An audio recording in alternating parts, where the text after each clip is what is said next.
Golden advice, कल करे सो आज कर, आज करे सो अब। इंग्लिश में कैसे कहेंगे? अ stitch in time saves nine. अब इसको विजुअलाइज करो।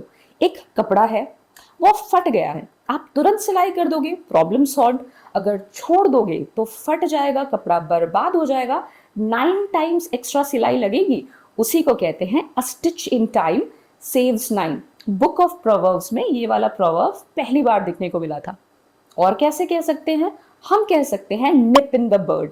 कहने का मतलब भाई, अगर कोई पौधा उग रहा है तो उसको तुरंत काट दो, ऐसा पौधा जो आपको नहीं चाहिए। वहीं से ये फ्रेज आ गया निप इन द बर्ड।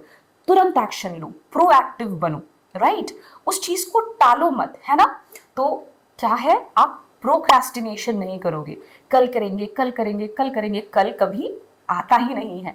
तो इस तरह के प्रोवर्ब्स यूज करके आप ये समझा सकते हैं, बिकॉज हम सब ने ये कभी ना कभी किया है। लास्ट मोमेंट पे दौड़ दौड़ के काम करना है। लास्ट मोमेंट होमवर्क तो सबने बनाया है, समर प्रोजेक्ट सबने बनाया है, but once you enter into the professional life, then this tardiness, ये प्रोक्रास्टिनेशन वाली हैबिट आपको ले डूबेगी एंड आपका परसेप्शन खराब करेगी। लोगों को आप लगेगी जैसे आप अनप्रोफेशनल हो, अनप्रिपेयर्ड हो। तो ऐसा नहीं करना है, you have to be proactive.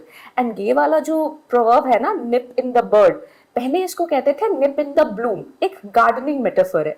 But एक किताब है, किताब का नाम भी बड़ा इंटरेस्टिंग है, द वुमन हेटर, उसमें ये प्रोवर्ब पहली बार देखने को मिला, निप इन द बर्ड। मतलब भाई तुरंत action low, quick action low. And real life में भी तो लागू होता है ना, हेल्थ की क्राइसिस में छोटा सा अगर आप प्रिवेंटिव एक्शन ले लो तो आपकी जान बच सकती है।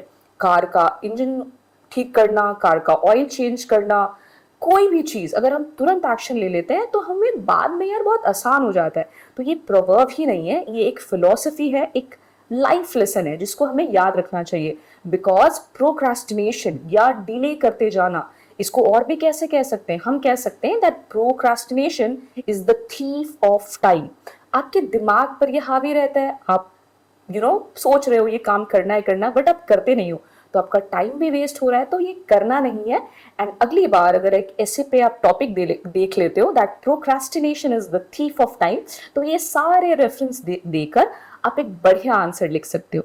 तो अगर ये अच्छे लगे, ये सारे प्रोवर्ब्स, ये सारे रेफरेंसेस, तो like, comment and subscribe the channel total English IQ।